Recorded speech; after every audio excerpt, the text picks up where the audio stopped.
dos Espíritos, livro 3º, Leis Morais, capítulo 9, Lei de Igualdade, o item é o 5 e o 6, prova da riqueza e da miséria, e igualdade dos direitos do homem e da mulher, a partir da pergunta 814. Então, vamos lá. Nos nossos últimos encontros, nós viemos aí conversando um pouco sobre as desigualdades, e agora nós vamos complementar, né, essas desigualdades à luz aí do Livro dos Espíritos, né? Então, nós falamos das desigualdades sociais, das desigualdades das riquezas, a igualdade natural e das aptidões. Nós já conseguimos discernir perfeitamente cada uma delas, e hoje nós vamos adentrar na questão das provas da riqueza e da miséria, né? Nós encontramos aí, está aí no mundo de hoje, muita riqueza por um lado e miséria para o outro, né? Então, nós vamos entender tudo isso agora. Pergunta 814. Por que Deus concedeu a uns a riqueza e o poder e os outros a miséria? Porque uns são muito ricos, alguns são poderosos no sentido material. Então, vale lembrar que o material difere do espiritual. Porque, às vezes, aquele que é rico materialmente, ele é pobre, né? Ele é pobre no sentido de discernimento, de crescimento moral. Então, por que Deus, né, concede a riqueza e o poder a uns e a miséria aos outros?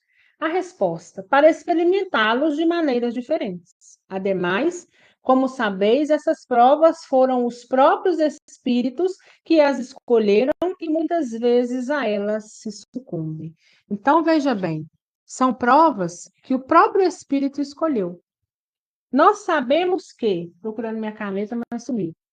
Nós sabemos que, quando a gente vem para a Terra, né, cada um de nós tem o quê? Um projeto reencarnatório. Nesse projeto reencarnatório, muitas das vezes nós escolhemos exatamente a prova que nós precisamos passar para nos fortalecer, para fazer com que naquela prova, diante daquela prova, a gente possa o quê? Aprender, evoluir. Então, alguns pedem essa prova. Olha, eu preciso estar de uma maneira muito rica para que eu saiba como administrar essa situação dentro da riqueza, porque eu ainda não sei. Será que eu ainda assim vou ser egoísta? Eu quero ali, dentro dessa prova, aprender a não ser. Será que eu vou ser orgulhoso? Porque eu também quero não ser. E o contrário também é verdade. Olha, eu quero ir numa situação de muito pobre, de miserável. Primeiro, para mim aprender a dar valor à última encarnação, talvez eu fui milionário e me sucumbi. Né? Ou seja, eu escorreguei. É isso que está dizendo a pergunta. Olha, muitos que vão com determinada missão se sucumbem, se perdem. E aí vem de forma diversa para experimentar aquele lado.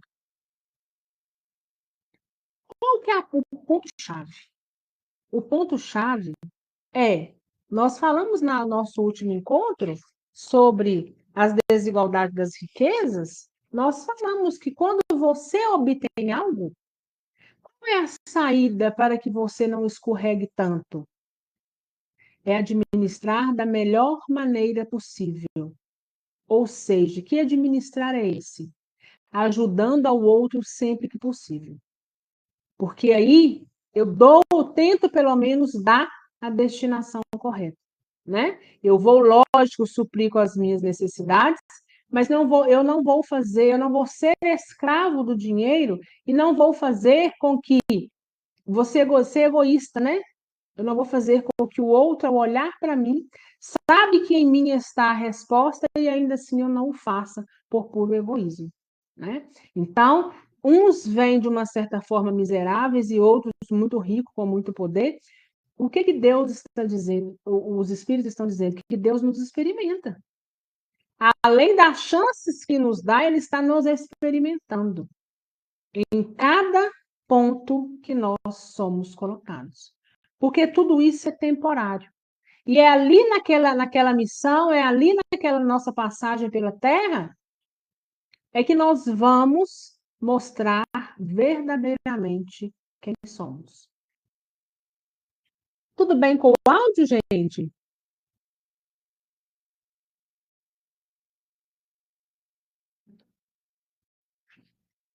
Então vamos lá. Pergunta 815. Qual das duas provas é a mais terrível para o homem? A da desgraça ou da fortuna? O que é mais terrível, hein? Porque a escassez é terrível também, né? A falta, né? E aquele que tem em abundância? Será que é terrível também? Creio que sim. Porque quando escorregar, as cobranças serão maiores, né? Porque, lembram? A quem muito é dado, muito será cobrado. Isso vale para materialmente quanto moralmente. Então, olha lá a resposta. Tanto uma contra a outra. Ou são. A miséria provoca a queixa contra a providência, e a riqueza excita todos os excessos, e excessos são condenados, né? Então, todas as duas situações são situações difíceis. Porque diante da escassez, você muitas das vezes braveja, você coloca em uma situação de revolta, porque é isso comigo. Às vezes não tem compreensão, às vezes falta-lhe fé, às vezes falta força para passar pela prova. Mas a outra também, a situação de uma riqueza, também é situação que não é fácil. Porque você pode perfeitamente se entregar aos excessos, né? E todo excesso nunca é bom. 816. Se o rico está mais sujeito a tentações, não possuem também mais condições para fazer o bem? E a resposta é justamente o que nem sempre faz. Então, essa deveria ser de fato a resposta, né? Se ele está sujeito a mais tentações, ele também tem mais condições de fazer o bem. E por que que não o faz? E os Espíritos vêm nos dizendo, é justamente o que nem sempre faz. Torna-se egoísta, orgulhoso e insaciável. As necessidades dele aumentam com sua fortuna. E ele acredita não possuir nunca o bastante unicamente para si. A alta posição neste mundo e a autoridade sobre seus semelhantes são provas tão grandes e difíceis quanto a miséria. Pois quanto mais rico e poderoso, tanto mais obrigações a serem cumpridas, e tanto maiores os meios para se fazerem o bem e o mal. Deus experimenta o pobre pela resignação e o rico pelo uso do que faz de seus bens e de seu poder.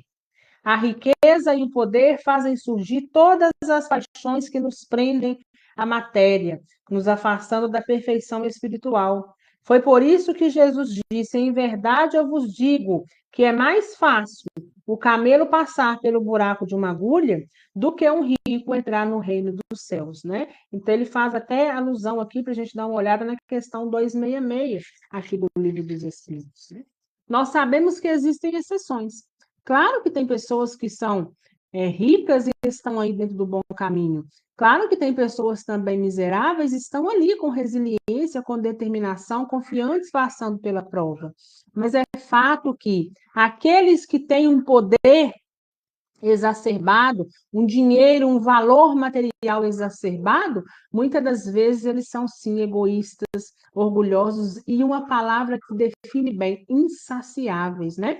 É aquele verdadeiro ditado: quanto mais tem, mais quer. Nada é o suficiente, que é só juntar, só juntar. E isso é muito ruim, porque nós não somos daqui. Nós vamos embora. E quando você for embora, apegado materialmente àquilo que lhe foi emprestado por um curto período de tempo, que é a passagem pela Terra, o espírito sofre. E muitas das vezes fica dentro da casa, muitas das vezes está lá no cemitério, olhando o corpo se decompor, apegado àquilo que tinha. Isso é meu. A conta bancária é minha, a casa é minha, as coisas são minhas, eu quero as de volta, né? E eles não se atentam à nova condição. Então, o espírito materialista, ele sofre muito, né? Quando consegue passar da maneira que precisa passar, seguindo os princípios de Jesus, com certeza ele alcança também lugares salutares, assim como aquele miserável, que foi ali resiliente, passou com resignação, viveu um dia de cada vez, mas seguiu os princípios de Jesus, né? Então, isso é que importa. Agora nós vamos no item 6, igualdade dos direitos do homem e da mulher. Pergunta 817. O homem e a mulher são iguais perante Deus e possuindo os mesmos direitos? Deus não concedeu aos dois a inteligência do bem e do mal e a faculdade de progredir? Então, todos nós somos iguais perante Deus. O sexo não determina importância para Deus, porque as faculdades foram dadas a ambos, né? Agora ainda mais latente, lógico que lá atrás, né? Ainda que as faculdades fossem as mesmas, as mulheres não tinham os mesmos direitos. Mas quando a gente falar em questão de mesmos direitos, nós não estamos falando em relação ao espiritual, em relação ao que Deus nos concedeu. Nós estamos falando em relação às leis humanas, terrenas, impostas pela sociedade da época, totalmente diferente, vai totalmente contrário ao caminho que Deus espera de cada um de nós, porque todos nós, seja homem ou mulher, somos iguais perante Deus, somos espíritos em desenvolvimento. 818. De onde vem a inferioridade moral da mulher em alguns países? É do domínio injusto e cruel que o homem adotou para com ela. É o resultado das instituições e do abuso da força sobre a fraqueza. Entre os homens pouco adiantados, do ponto de vista moral, a força faz o direito. Né? Então, é o que nós acabamos de dizer. Quando a gente fala, por que ainda tantas mulheres são tratadas daquela forma?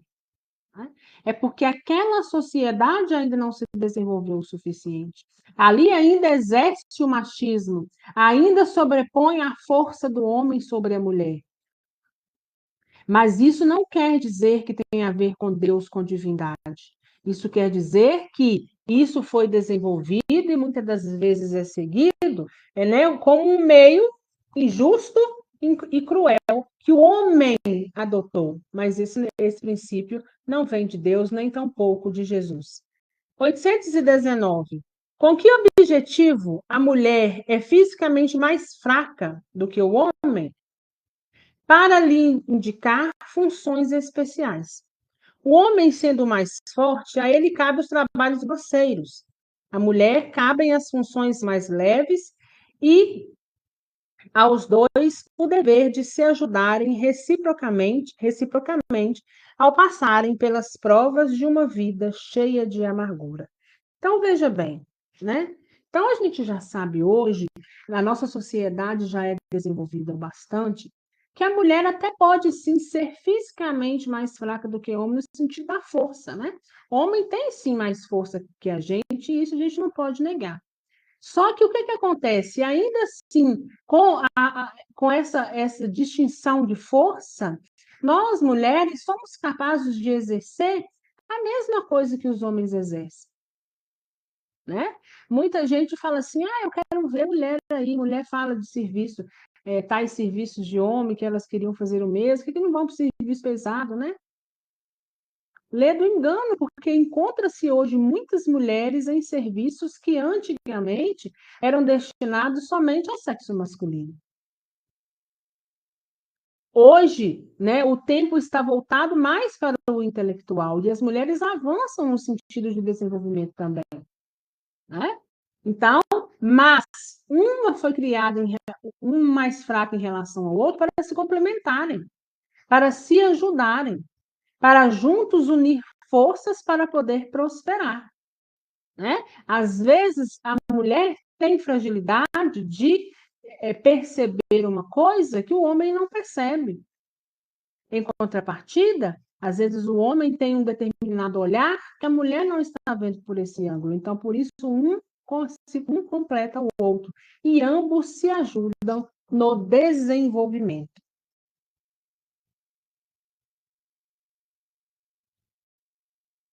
820. A fraqueza física da mulher não a coloca naturalmente sob a dependência do homem. Deus deu a força, deu a um a força para proteger o fraco e não para escravizá-lo. Então, veja bem, isso é muito importante. Quando ele fala a fraqueza física da mulher não deixa ela naturalmente dependente do homem, então a força que Deus deu a um a mais e que ao outro é para proteger aquele que é mais fraco. Ou então mais vulnerável. Não para escravizá-lo. Não para que você ou aquele que se está numa posição de poder se sinta no direito de oprimir o outro, de escravizar, de diminuir. Deus adequou a organização de cada ser às funções que deve desempenhar. Se deu à mulher menor força física, deu-lhe ao mesmo tempo maior sensibilidade em relação à delicadeza das funções maternais e à fraqueza dos seres confiados a ela seus cuidados. Então, veja bem, é um completando o outro. Aquilo que o homem não consegue fazer com tanta presteza é função da mulher fazer, e vice-versa, né? E hoje em dia, ainda que numa menor proporção, a gente encontra também pais desenvolvendo perfeitamente o papel da maternidade. Existem pais hoje, homens, que têm sensibilidade para determinados pontos, e que mulher às vezes não tem. Então, o objetivo é de se complementar. Pergunta 821. As funções às quais a mulher está destinada pela natureza têm uma importância tão grande quanto os atribuídos ao homem? A função de ambos tem a mesma importância? Sim, e ainda maior, pois é ela que lhe dá as primeiras noções de vida. Então, veja bem, né? As funções da mulher, ela tem um significado importante, ele fala assim, porque ainda você, homem que se intitula forte, um dia necessitou passar pelos cuidados, pelas primeiras lições de quem? De uma mulher. Porque é através da nossa mãe que nós somos porta de entrada para esse mundo, né? Não vamos entrar naquela questão das mães que não ficam com seus filhos, que não cuidam dos seus filhos. Essa não é a discussão, né? Mas é aquelas que dão o norte da maneira que precisaria ser. Sendo os homens iguais perante a lei de Deus, devem ser também perante a lei dos homens? É esse o primeiro princípio de justiça. Não façais os outros o que não queríeis que vos fizessem, né? Então, nós precisávamos ser iguais diante uns dos outros na terra, assim como nós somos iguais diante de Deus. Usar a empatia, não faça o outro que você não gostaria que fizesse com você. Se possível, fica um pouquinho no lugar dele. Porque aí, ficando no lugar dele, talvez você consiga compreender o turbilhão do momento. Às vezes você consegue entender até uma resposta mal dada. E aí, fazendo o exercício de empatia, você tem consigo a sensibilidade de ajudá-lo. Ou então, não fazer com que ele caia ainda mais, né? Então, nós precisamos ser aqui, materialmente, enquanto humanos, termos homens e mulheres a mesma importância que nós temos para Deus, sem distinção. Todos nós somos importantes, todos nós temos um grau de importância, né? E Deus ama cada um de nós do mesmo modo, da mesma maneira, assim como tem para cada um de nós a mesma misericórdia. 822-A. Assim sendo, uma legislação para ser perfeitamente justa deve consagrar a igualdade dos direitos entre o homem e a mulher? Então, ele está dizendo, a gente tem que ter, sim, os mesmos direitos. E ele fala das funções, não. Mas nós sabemos que isso já é maleável, né? Tem muita mulher aí na função de homem.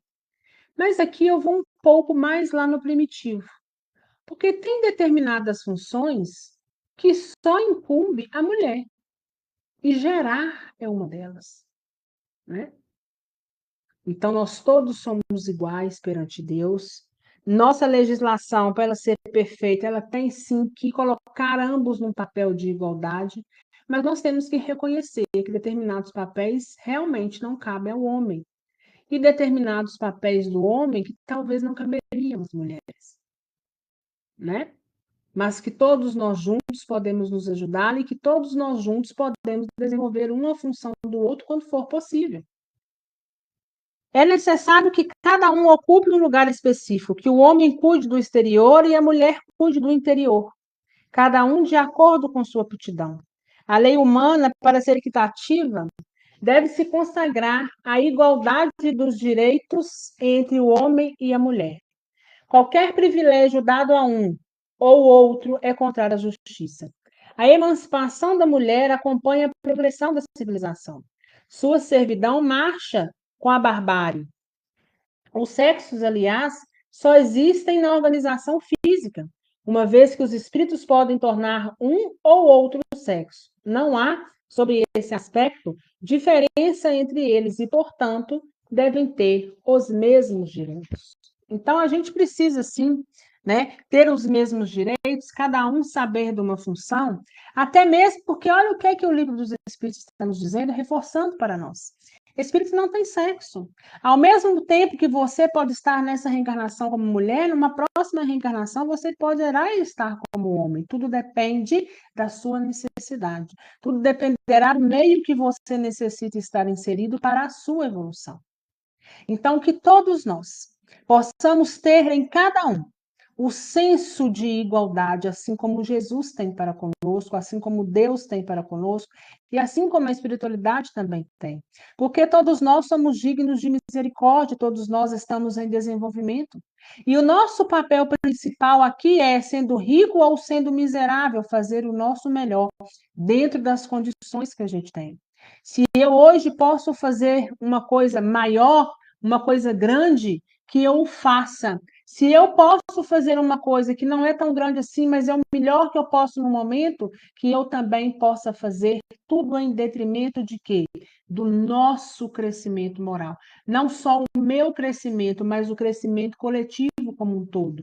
Porque, sendo assim, pode ter certeza que a nossa sociedade marchará cada vez mais para uma sociedade evoluída, uma sociedade justa, uma sociedade igualitária e, consequentemente, um mundo melhor para todos nós vivermos, inclusive aqueles que chegam, né? Não só os nossos filhos, mas nossos netos, bisnetos e por aí vai na linha, né, dos nossos descendentes. Que nós possamos então ter discernimento sempre e cada dia fechar um pouco mais as chagas da humanidade que ainda existe, infelizmente, na humanidade e em cada um de nós, que é o orgulho, a soberba, a falta de humildade, né? E o egoísmo, que são chagas perigosas.